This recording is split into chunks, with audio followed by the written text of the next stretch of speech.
എൻ്റെ പ്രിയപ്പെട്ട മുഅ്മിനീങ്ങള്, സുന്നത്ത് ജമാഅത്തിന്റെ വിശ്വാസികളുടെ ഈ ഒരുമ അത് ഈ സമൂഹത്തിന്റെ ഏറ്റവും അനിവാര്യതയാണ്.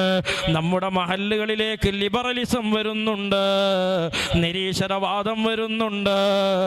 വളർന്നു വരുന്ന ചെറുപ്പക്കാരുടെ തലച്ചോറുകളിൽ എന്തൊക്കെയോ ചുട്ടുപൊള്ളുന്നത് പോലെയാണ്. ഉമ്മമാരെ കൊല്ലുന്ന ചെറുപ്പക്കാരെ കാണുന്നു, MDMന് അടിമപ്പെട്ട ചെറുപ്പക്കാരെ കാണുന്നു. അതുപോലെ ഇവിടെ വിദഅത്തിലേക്ക് അടിമപ്പെട്ടു പോകാൻ ചെറുപ്പക്കാർക്ക് വഴിവെക്കരുത്. നമ്മുടെ ഉമ്മത്തിനെ സംരക്ഷിക്കാൻ ഏറ്റവും നല്ല മാർഗം ഉമറാക്കൾ ഒന്നിക്കലാണ്, ഉലമാക്കൾ ഒന്നിക്കലാണ്. വഅ്തസിമൂ ബിഹബ്ലില്ലാഹി ജമീആ. സുന്നത്ത് ജമാഅത്തിൽ ഐക്യപ്പെടണമെന്ന് അല്ലാഹുവിന്റെ ആഹ്വാനമാണ്. ആ ആയത്ത് എപ്പോഴാണ് ഇറങ്ങിയത് എന്നുകൂടി നമ്മൾ അറിയണോ? മഹാന്മാരായ അൻസാറുകള് അവർ നേരത്തെ ഔസും ഖസ്റജുമായിരുന്നു, കാലങ്ങളോളം യുദ്ധം ചെയ്തവരായിരുന്നു, ആളുകൾ കൊല്ലപ്പെട്ടു പോയിട്ടുണ്ടായിരുന്നു. എന്നാൽ ഹബീബായ തങ്ങൾ മദീനത്ത് ചെന്നപ്പോൾ ഇസ്ലാമിന്റെ പാർശ്വത്തിൽ അവർ ഐക്യപ്പെട്ടു പോയി. ഒരേ സഫഫിച്ച് അച്ചടക്കത്തിൽ ഐക്യപ്പെട്ടു നിൽക്കുന്ന അൻസാറുകൾ, സഹകാരികൾ എന്ന അർത്ഥം വരുന്ന അപരനാമം കൊണ്ട് ലോകം അവരെ അടയാളപ്പെടുത്തിയപ്പോ, കലാപകലുഷിതമായ മദീന സമാധാനത്തിലേക്ക് നീങ്ങിയപ്പോ ജൂതന്മാർക്ക് സഹിച്ചില്ലല്ലോ. അങ്ങനെ ഒരു ജൂതപ്രമാണി ഷാസ്ബിനു ഖൈസ് എന്ന് പറയുന്ന ചാരനെ തെരുവിൽ വിടുകയാണ്.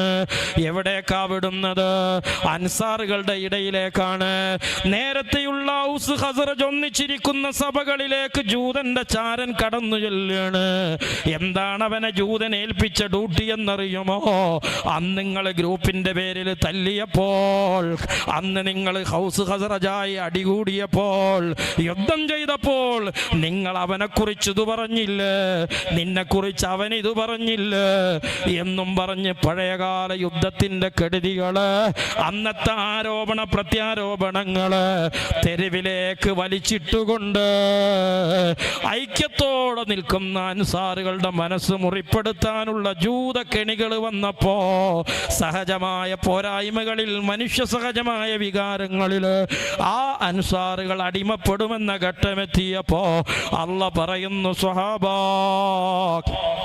നരകത്തിന്റെ വക്കിൽ കാല് വച്ചിടത്ത് നിന്നാണ് നിങ്ങളെ നമ്മൾ ഇസ്ലാമിലേക്ക് കൊണ്ടുവന്നത്, ദീനിലേക്ക് കൊണ്ടുവന്നത്, സമാധാനത്തിലേക്ക് കൊണ്ടുവന്നത്.